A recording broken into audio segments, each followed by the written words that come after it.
What's up, guys, and welcome back to my reading journey. Hope we're all doing absolutely fantastic. And today, as usual, we're gonna continue with the Daily Stoic, and we'll have two more meditations out of it. So let's get started. Our sphere of impulses.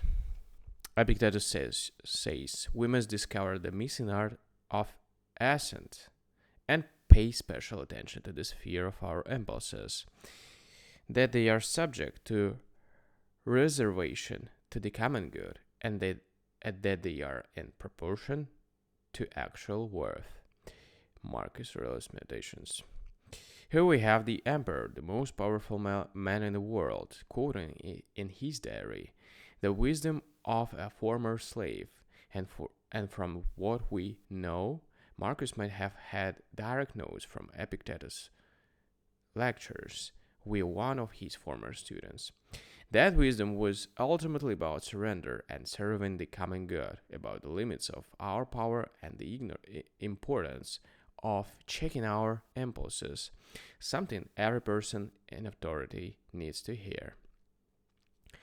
Power and powerlessness seems so rarely to enter the same orbit, but when they do, it can change the world.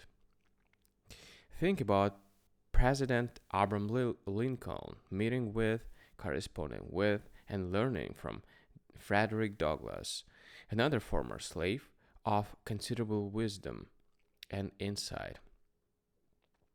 In any case, all those men lived by the principle expressed here, that in our lives, whether we're experiencing great power or powerlessness, it's critical to leave room for what may happen and keep the common good and the actual worth of things front and center. And above all, be willing to learn from anyone and everyone, regardless of their station in life.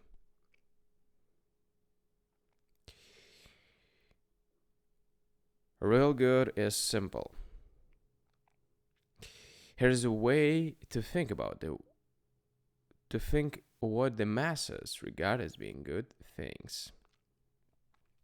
If you would first start by setting your mind upon things that are unquestionably good: wisdom, self-control, justice, courage. With this preconception, you'll no longer be able to listen to the popular refrain that there are too many good things to experience in a lifetime. With this preconception, you will no longer be able to listen to the popular refrain. All right. Marcus Aurelius Meditations. Is it that controversial to say that there are things that people value and pressure you to value as well, and there are the things that are actually good, or to question whether wealth and fame are all they are cracked up to be? As Seneca observed in one of his plays, if only the hearts of the wealthy were open to all, how great the fears high fortune stirs up within them. For centuries, people have assumed that wealth would be a wonderful cure-all for their unhappiness or problems. Why else would they have worked so hard for it?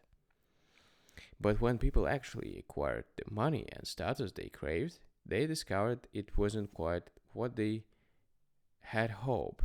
The same is true of so many things we covet without really thinking.